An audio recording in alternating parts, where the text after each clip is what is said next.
will be fought not on the frontier or on some distant battlefield, but amongst us. Welcome to Movies We Love Recapped. Today we will explore a 2000 historical drama entitled The Patriot. If you enjoyed the video, please remember to hit the like button. It's free and it really helps the channel. Thanks. Here we go. The film begins in the year 1776. Benjamin Martin, a veteran of the French and Indian War, is a widower, raising his 7 children on his farm in South Carolina. He manages his farm and land with free servants and practices carpentry, especially rocking chairs, though he has little success with it. His eldest son, Gabriel, is keenly interested in the fighting between the American colonies and the British. When word comes in that a congress is being held in Charleston regarding the war, Gabriel and his brother Thomas accompany their father. While there, it is voted that South Carolina join the war against the British, despite Martin's advice against it. Being of age, Gabriel enlists in the Continental Army without his father's permission. The war rages on for 2 more years. Here in the North, our campaign is being marked by defeat and privation. And Gabriel writes letters to his family throughout, expressing the horrors of war he's witnessed. One night, gunfire erupts outside the Martin home, and the family watches as a battle ensues just beyond their property. A lone and wounded soldier enters the home. As Martin draws a pistol to the stranger, it is revealed to be Gabriel, en route to deliver dispatches. Martin gives care to his son and the rest of the wounded soldiers, both Continental and British. The porch is used as a makeshift hospital when a cavalry of British dragoons, led by Colonel Tavington, arrives. Tavington is given the discovered dispatches and orders the identity of the carrier be revealed. Gabriel turns himself in, but Tavington orders that the wounded Continental troops be killed and the house burned. Colonel, I beg you please reconsider. Martin begs lenience, but is silenced as Gabriel is led away to be hanged. Terrified, Thomas runs forward attempting to free Gabriel, but is ruthlessly shot by Tavington. Thomas dies in his father's arms as Tavington insults him and rides off. Enraged, Martin goes back into the burning house and grabs his rifles, along with a tomahawk. He then gives rifles to his older sons, Nathan and Samuel. They make their way through the forest, arriving on a bridge ahead of the British convoy. He tells his sons to start by shooting the officers and work their way down through the ranks. As the convoy passes, Martin and his sons alternate gunfire, creating confusion and chaos in the British ranks. The soldiers are quickly picked off, and Martin shows ferocious anger when he uses his tomahawk vengefully to one of the British privates. Gabriel is freed, and they reunite with the rest of the family at Charlotte Shelton's plantation, the sister of Martin's late wife. Gabriel decides to rejoin the Continentals, stating his decision as the duty of a soldier, and Martin decides to accompany him. They leave the children with Charlotte and later witness a battle in an open field behind an empty home. Martin explains to Gabriel that this form of open field warfare, with opponents directly facing each other and taking turns firing, is a foolish strategy for the American forces. They will always lose against the more experienced British. They meet up with Colonel Burwell, who asks Martin to organize a militia to keep General Cornwallis at bay in the south before French Navy reinforcements arrive. Martin and Gabriel split up.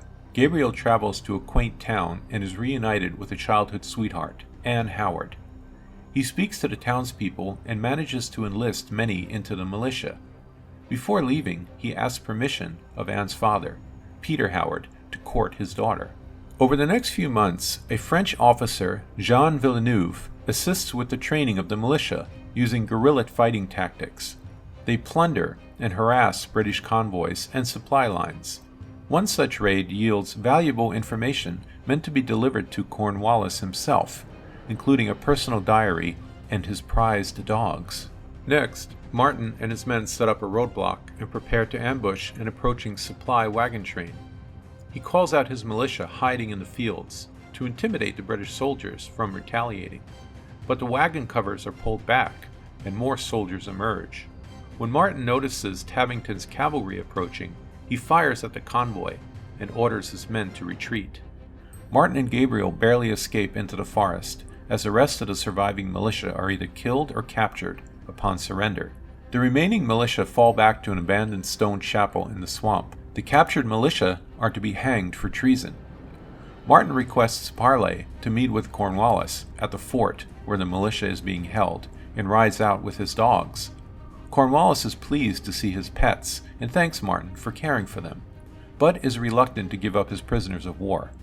However, he is forced to free them when Martin reveals he is holding several British officers captive, their red uniforms barely visible on a distant hill. On his way out, he meets Tabington, who taunts him, asking about Martin's son Thomas. Martin faces Tabington and calmly promises to kill him before the war is over. After realizing he was duped by Martin, as the officers were nothing more than scarecrows, Cornwallis authorizes Tabington to use harsher methods against the militia.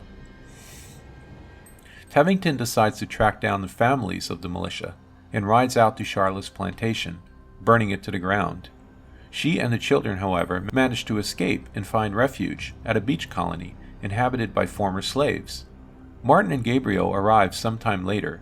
Gabriel proposes to Anne, and the two are married. Anne and her family return to their hometown after the wedding, while Gabriel moves on with his father and the rest of the militia. They find that the town has been taken over by Tabington and are forced into the church with the rest of the townspeople. Tabington orders the doors and windows barred and the church to be burned, killing all inside. Arriving in town afterwards, Martin and his men discover that many of the townsfolk have been brutally murdered. One man finds his wife and young son dead in the street, and, grief-stricken, puts a bullet in his own head. Gabriel rides with his father to check on Anne and find the town empty and the church destroyed. They now know Tabington has murdered everyone.